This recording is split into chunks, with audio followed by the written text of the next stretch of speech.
étude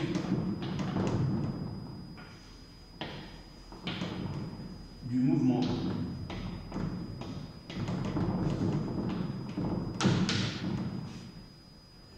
de G de la ville.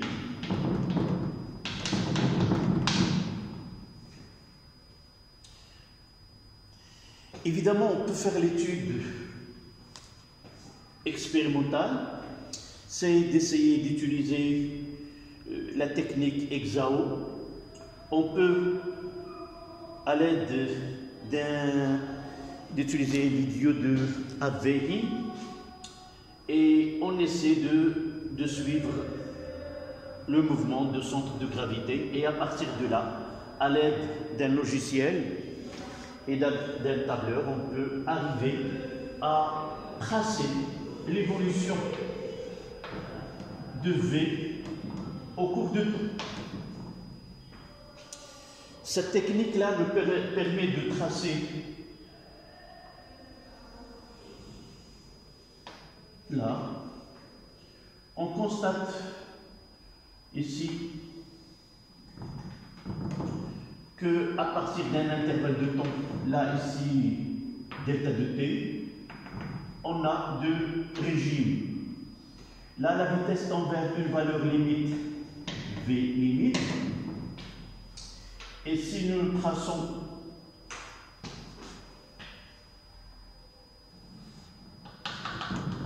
là, on définira ce qu'on appelle le temps caractéristique du mouvement. Et jusque-là, normalement, on doit avoir 5 taux. Ici, c'est le régime initial.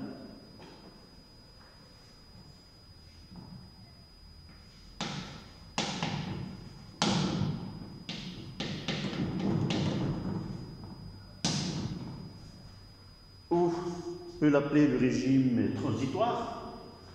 Ici, le régime permanent. Le régime permanent.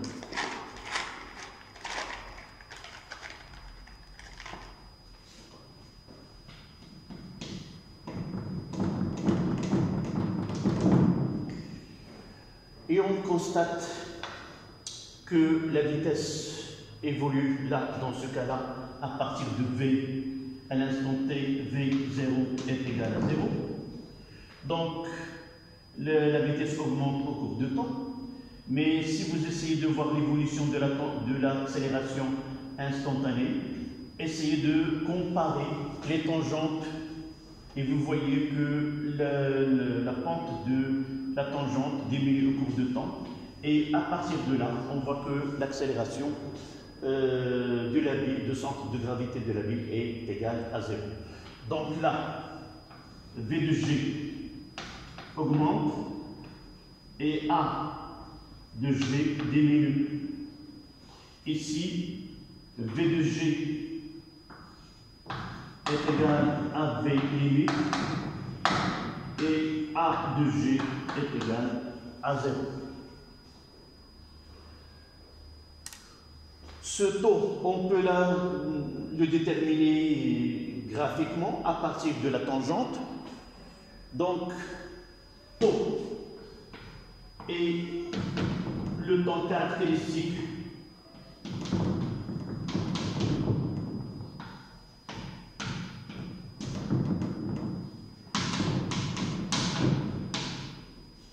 et le temps caractéristique du mouvement.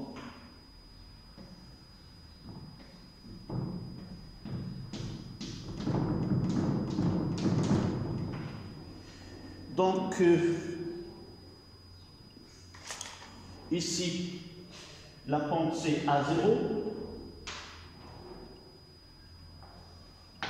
est égale à delta de V sur delta de T, le coefficient directeur de sa tangente. Donc ici, on prendra deux points, celle-là et celle-là. Lorsque T est égal à 2, on a V limite égale à V limite moins 0 sur taux moins 0. Et de là, on arrive à l'expression que V limite est égal à O fois A0. C'est l'accélération initiale. D'accord?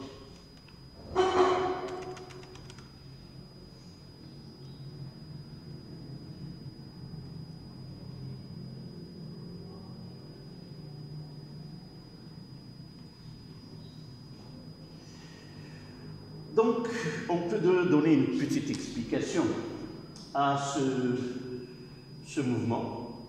Au départ, à l'instant t est égal à 0, la bille est immobile, V0 est égal à 0, et par la suite, l'intensité de la force de frottement fluide est nulle, et au cours du mouvement, l'intensité de F augmente et la vitesse aussi augmente. À un instant, remarquez aussi que PA et P ont des intensités qui sont constantes, ne varient pas au cours du mouvement. Et par la suite, il arrive à un instant où l'intensité de F et de PA atteint l'intensité du poids de la bille. Et par la suite, on aura l'ensemble des forces exercées est égal à 0.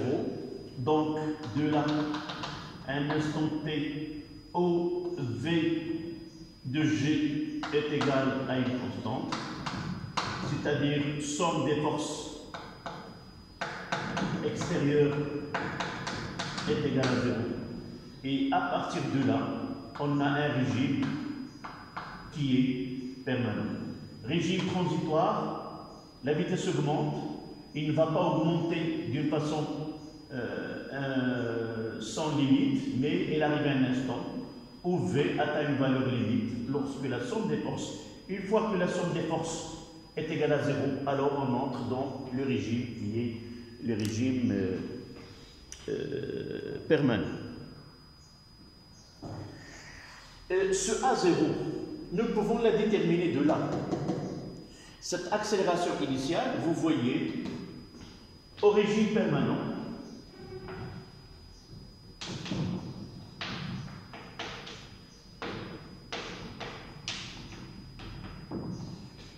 d de V sur dt est égal à 0.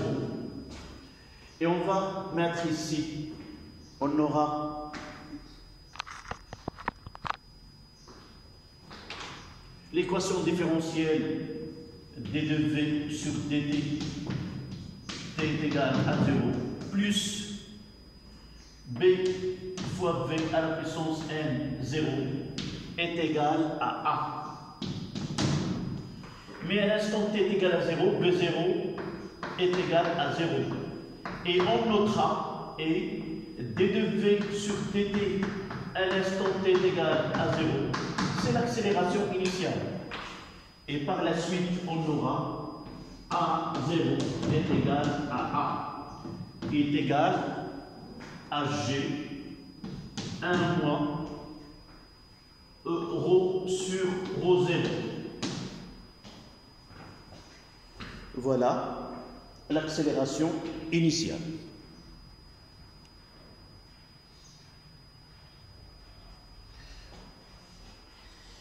Et on va revenir à V limite ici.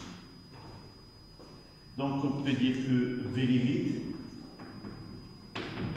est égal à O fois G fois 1 moins ρ sur ρ0. Et même ce taux, on peut le remplacer par son expression. On peut remplacer V limite. Nous avons le choix. Si nous voulons déterminer la vitesse limite en fonction de taux et de données de problème, mais je peux déterminer d'abord ce taux à partir de cette expression-là. C'est V limite. On va essayer de la déterminer V limite. V limite, à partir de là, lorsque V est égal à une constante, ici, d de V sur dt c'est 0, plus b fois v à la puissance n limite est égal à A. D'accord? Et de là, on peut tirer l'expression de taux de la vitesse limite. La vitesse limite.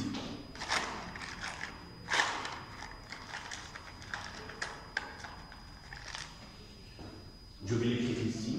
La vitesse limite est égale à A sur B à la puissance 1 sur n. Évidemment, on peut s'assurer que de là, on peut vérifier vraiment que taux est la dimension de T-1, mètre par seconde carré, et là, on peut déterminer l'unité de taux. D'accord? Voilà cette étude-là. Nous avons déjà traité dans le cours, lorsque le coefficient n est égal à 1, un cas particulier.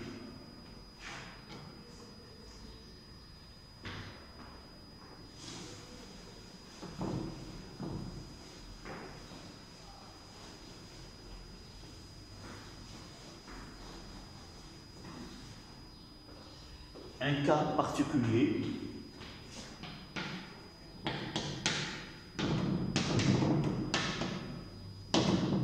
n est égal à 1.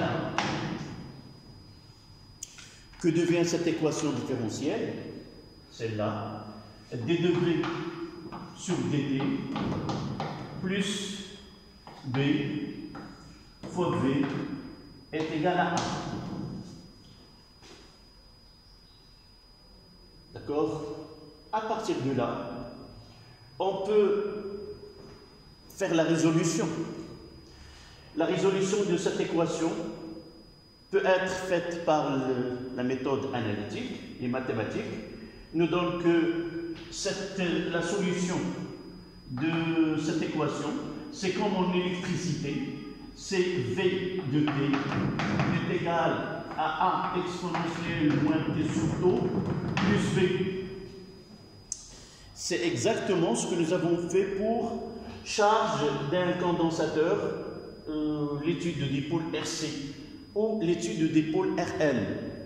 Et nous sommes par analogie, électricité,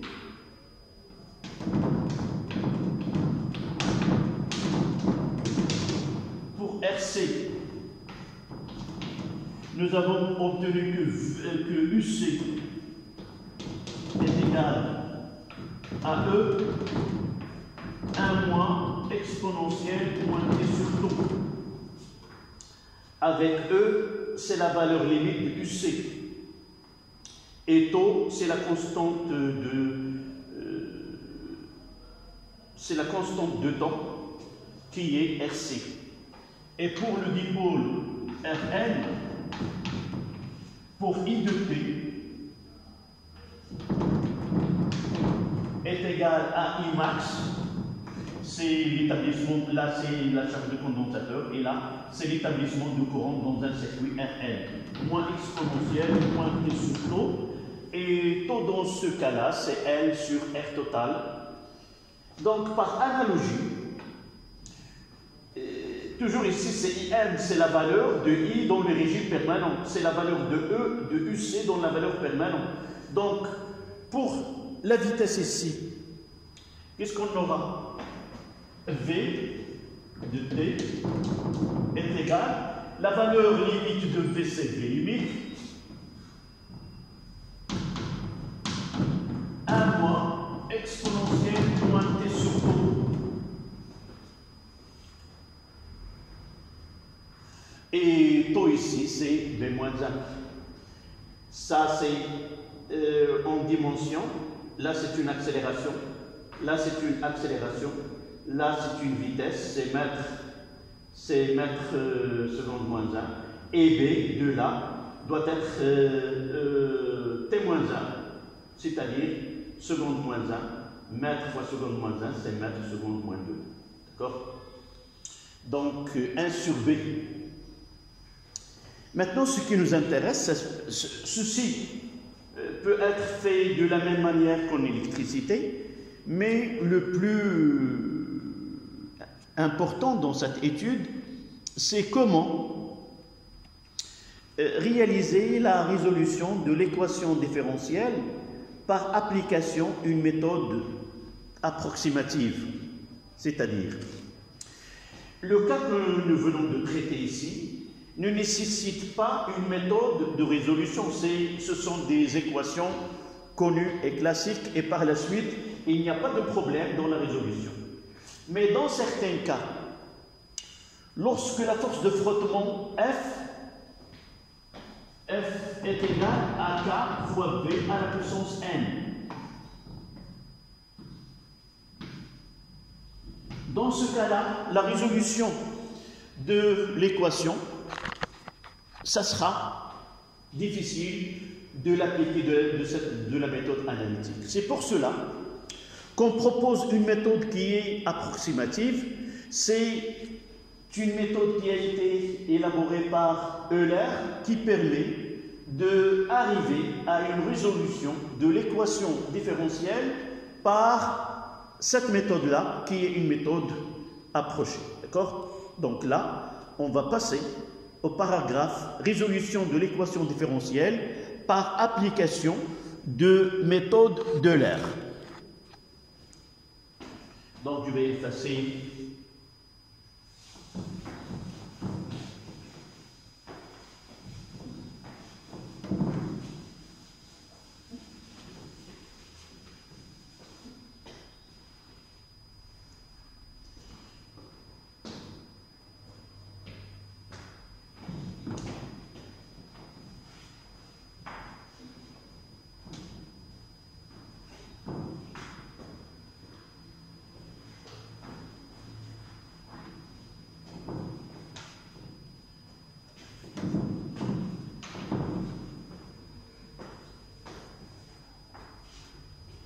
voilà.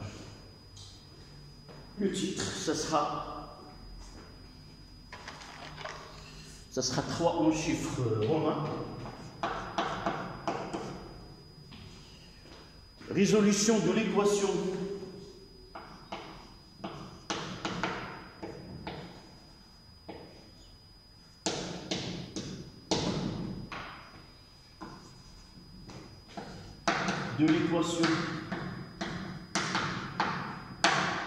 différentielle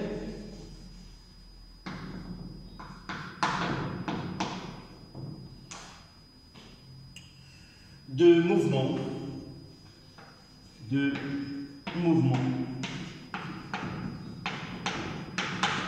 de centre de gravité d'une bille.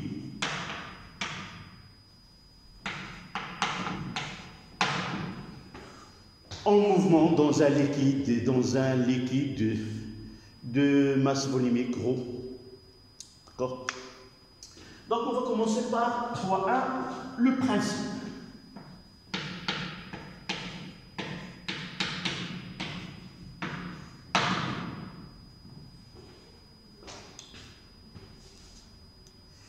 Donc la méthode d'Euler, qui est très ancienne, permet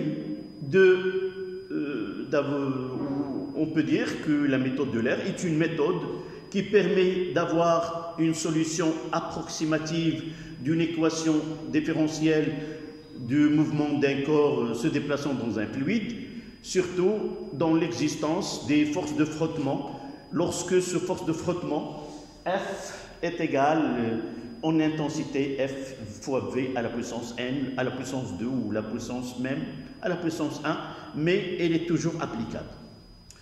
Donc, le principe, c'est une méthode approximative qui permet de passer d'une fonction de V, c'est-à-dire à partir de la fonction V de t, qui est une fonction, c'est-à-dire on peut l'écrire que V est égal à f de t. Mais la particularité de cette méthode, c'est que on peut remplacer la fonction v de t localement par une méthode d'encadrement. Au lieu de passer pour déterminer la vitesse à un instant t, en réalité, c'est le coefficient directeur de la tangente à la fonction v de t. Mais rappelez-vous, nous avons déjà utilisé une méthode qui permet de donner l'accélération instantanée à partir de la méthode d'encadrement. C'est-à-dire, au lieu de travailler sur la tangente, on travaille sur un triangle dont l'hypoténuse correspond à cette variation de delta de V pendant delta de T. Et rappelez-vous aussi que la méthode d'encadrement s'approche à la valeur réelle lorsque tau, cette delta de T, elle est très petite, au cours de laquelle voici la fonction, par exemple V de T. Et si à un instant t donné ti, je veux déterminer l'accélération, je dois tracer la tangente. D'accord? Ici, je trace la tangente en ce point et l'accélération à i est égale à d de v sur dt lorsque t est égal à t. C'est le coefficient directeur. D'accord? Mais là, pour nous, au lieu de travailler sur la tangente, on va essayer de prendre la méthode. Au lieu de mettre celle-là, on mettra que AI est égal à delta de V sur delta de T. C'est-à-dire, voilà delta de T. Et à partir de là, je vais essayer de faire un petit schéma dans lequel on va montrer pourquoi vraiment il est approximatif. Donc, voici la tangente. Je dois la tracer d'une façon rigoureuse. Voilà.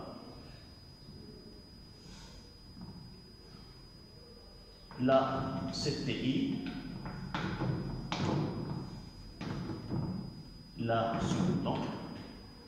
Ici, c'est la tangente. J'utilise une règle pour...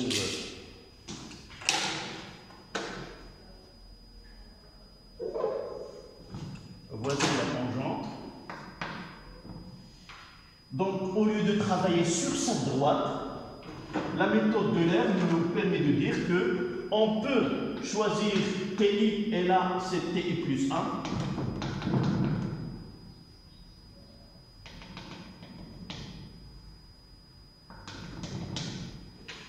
Et ce delta, ça sera, voilà le delta de V, là c'est VI. C'est VI plus 1. Et là, c'est VI. Je vais essayer d'augmenter un petit peu, de faire un zoom sur cette partie-là. Et voilà, et accentuer la vision. Voilà, et voici la tangente de là à là. Donc, la méthode d'Euler me donne celle-là.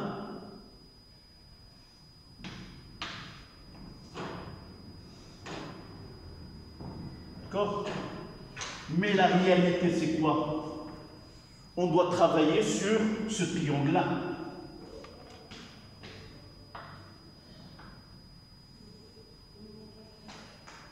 C'est là AI, à partir de AI de là. Là c'est Y et là c'est X. Donc A c'est Y sur X. Mais en choisissant la courbe, on a ce AI est sensiblement égal à ce Y'. Et là, on aura, au lieu d'avoir Y sur X, on aura y' sur x. C'est ça qui donne à la méthode d'Euler une méthode qui est approximative. Mais vous voyez, à partir de là, plus que delta de t est petit, plus cette erreur ici, voilà l'erreur qu'on commet dans les calculs, plus on s'approche, plus l'erreur sera minime. Mais cette méthode-là, un autre problème, tant que delta de t est petit, mais il faut avoir une valeur donnée, au-delà des valeurs qui sont très petites, on aura d'autres problèmes d'erreur sur les calculs. Donc, c'est ça la méthode d'Euler. Donc, comment faire ce travail-là? C'est, on ne sait pas la fonction v de t comment il est, et on va essayer de bâtir ou de construire cette fonction point par point. Donc, d'abord, comme je viens de dire, la première approximation, première étape, je vais essayer de prendre une équation qui est simple, ou l'équation que nous avons déjà, c'est d de v sur dt plus b, v à la puissance n est égal à 1. D'accord? Et cette approximation, voilà le premier choix. Je rappelle que cette méthode repose sur deux bases essentielles. La première, c'est cette approximation-là. C'est VI plus 1 moins VI sur delta de t. D'accord? La deuxième, c'est que, obligatoirement, nous devons avoir les conditions initiales. C'est-à-dire, V0, V de t égale à 0, et on en déduit à 0. Par exemple, dans ce cas-là que vous avez, à t est égal à 0, V0, si V0 est égal à 0, on aura d de v sur dt lorsque t est égal à 0 est égal à 1, et c'est là, c'est à 0. Donc, dès le départ, nous partons des conditions initiales. Et lorsque les conditions initiales sont parfaites, c'est-à-dire il n'y a pas d'erreur, sont exactes, alors tout le travail sera acceptable. Mais si les conditions initiales ne sont pas bien déterminées, alors tout le travail de la construction de cette fonction v de t sera évidemment loin de la réalité que se fait dans le côté expérimental. Donc voilà comment on va bâtir, si vous voulez, cette fonction. Donc là, on va construire v de t en fonction du... On va construire point par point. Et on parlera, ce delta de t, c'est le pas. Donc c'est une méthode étiraire, c'est-à-dire répétitive. Le premier travail qu'on le fait, on va le faire de façon répétitive jusqu'à avoir plusieurs points. D'accord? Voilà le travail, comment on commence par à t égale à 0. À t égale à 0, V0 est égal à 0. On est en ce point. Deuxième point qu'on va bâtir ici, pour faire sa construction. On va appliquer cette relation-là. Voici les outils de travail.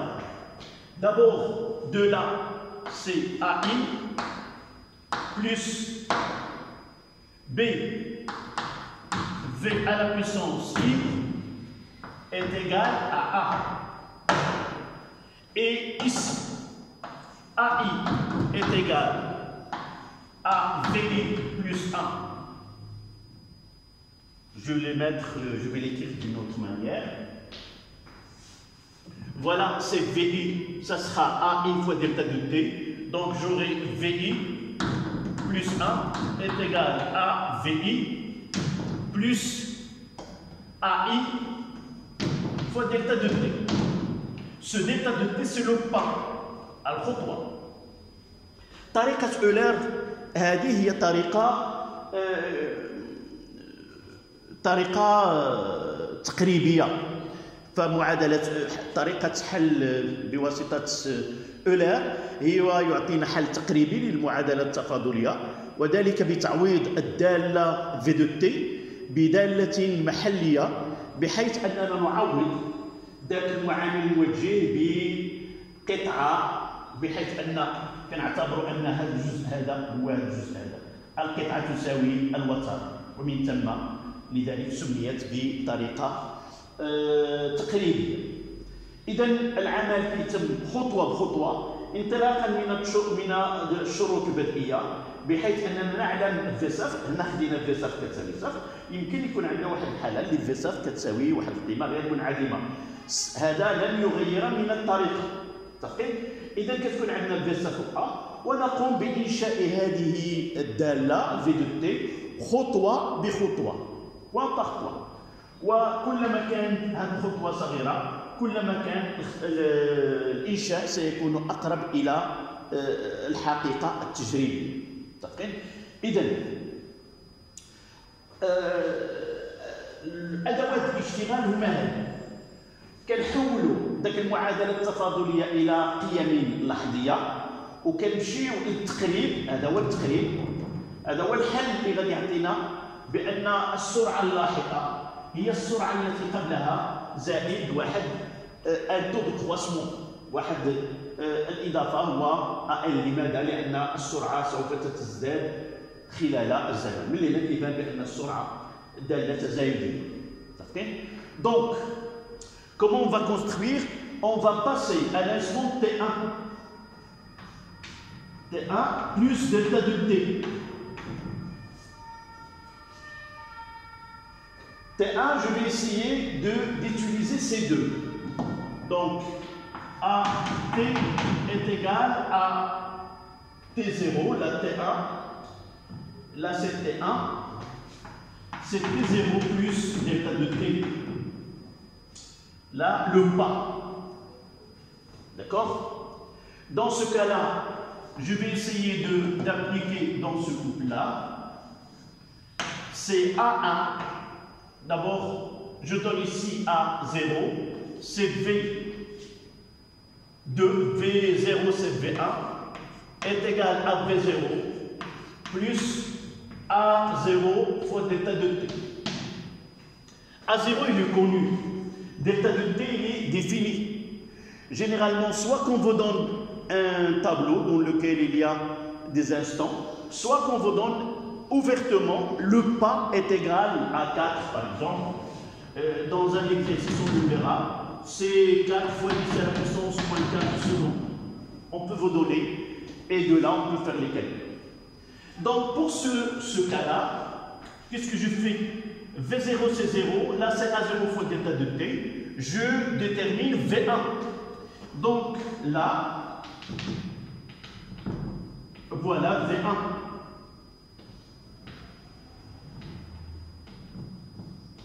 D'accord? De là, et je passe à T2, et de la T2 est égal à T1 plus delta de T. Et je vais essayer d'abord de calculer A1 ici. A1 est égal à A moins B fois V1 à la puissance n. Là, il est connu.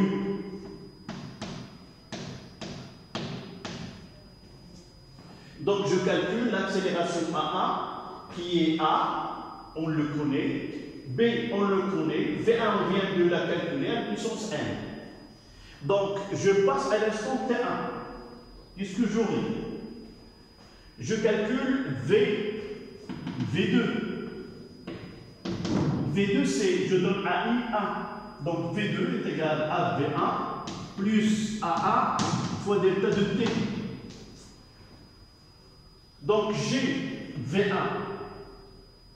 Et le calcul il est connu. GA1, il est là, fois delta de T. Et je vais là,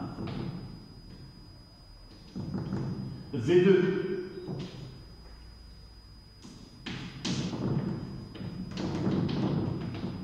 D'accord?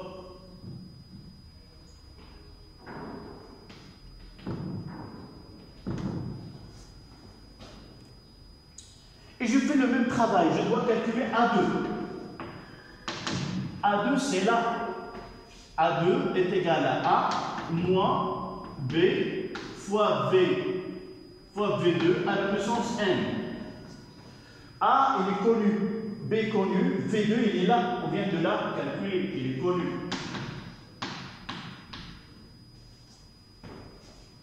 D'accord?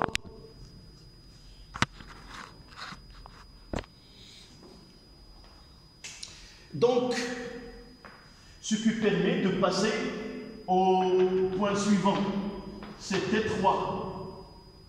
Donc là, il est connu. Et le travail se répète à T3, qui est égal à T2 plus delta de T. Donc on aura V3 est égal à V2 plus A2 fois delta de T. J'ai V2, il est là, connu. A2, il est connu. Le pas, il est connu. Donc, c'est là et aussi connu. Et je vais la mettre ici. V3.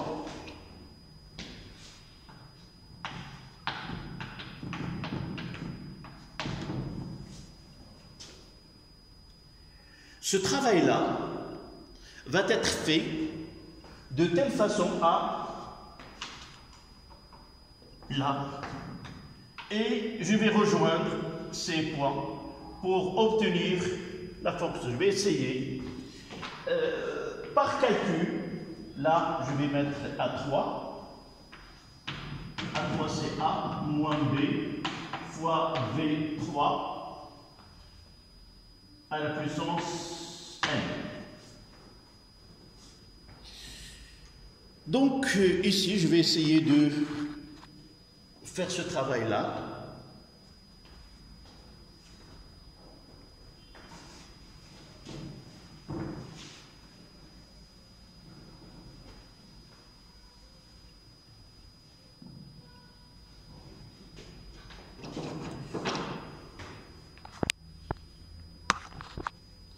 Donc, je vais essayer maintenant. Supposons que je vais faire plusieurs. Il arrive, vous voyez que au fur et à mesure, ces intervalles-là diminuent. Il arrive, après plusieurs calculs, on arrive à cette courbe-là.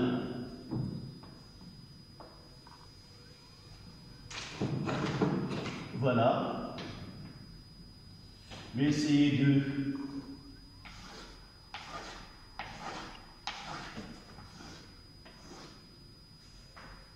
Je l'ai fait de façon comme ça.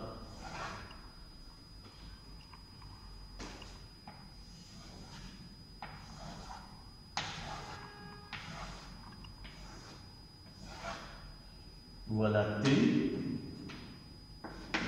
Et voilà V de T. Ici, j'ai V1. Ici V2. Ces calculs, je vais les faire dans un... Je vais les tracer. D'accord ?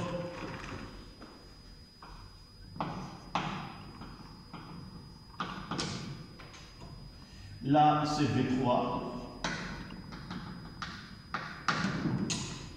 V4, V5, et à partir d'un calcul, on va trouver que la courbe prend cette allure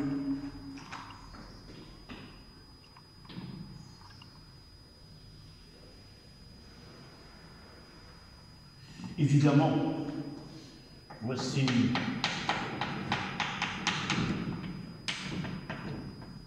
et à partir de certains points, on va constater que les valeurs sont, la vitesse garde la même valeur et on aura une asymptote là, et là c'est V limite. D'accord? Donc pour nous, ce travail-là, le plus important dans ce travail, c'est que dans notre étude, nous avons modélisé sa force de frottement. La réalité, c'est autre chose. Nous avons dit que du fait que la vitesse elle est telle, du fait que cela et ceci, alors on propose dans cette étude que le mouvement s'effectue, les forces de frottement fluide, on peut accepter que F est égal par exemple à K fois B au carré. Et tout ce calcul-là se fera de cette manière-là. Alors comment peut-on nous assurer cela? On peut faire une simulation par la méthode, en utilisant si vous voulez, un logiciel sur lequel on va lui donner ce V carré et d'essayer de tracer les courbes. Par exemple, on peut avoir des courbes comme ça et des courbes comme ça. Par exemple, là c'est 4V carré et là c'est 4 fois V. Et on peut estimer vraiment cette supposition que nous avons donnée, c'est-à-dire on peut dire que vraiment, supposons que la simulation nous a donné celle-là, par exemple.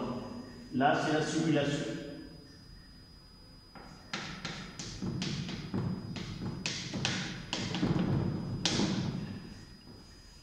Qu'est-ce qu'on dira? On dira vraiment. Là, nous avons donné ce V carré. Là, ce que nous avons déterminé. Et si nous trouvons que les deux courbes coïncident, on peut dire que le comportement de la force de frottement fluide, vraiment, il est proche à K fois V carré. Mais dans certains cas, on peut trouver la même étude, le même mouvement, elle est plus proche dans un intervalle de temps à une modélisation de K fois V, et dans une autre partie, elle peut être modulée avec une expression de K fois V fois V2. D'accord? Là, c'est un autre problème. Donc, c'est ça la méthode d'Euler. Elle nous permet de construire la force, la fonction V de t, et à partir de là, on peut déterminer par la méthode que je viens de dire, par une méthode hexao, on peut par la même méthode tracer la tangente, déterminer le temps caractéristique, taux, et évidemment nous pouvons déterminer la vitesse limite dans ce cas-là. Ça, par calcul, mais peut être fait à l'aide d'un logiciel. Voilà la méthode d'Euler et de quoi il consiste. On verra tout à l'heure un exercice d'application sur le mouvement d'une bille dans un fluide qui est la glycérine. On va essayer de faire cet exercice par la suite.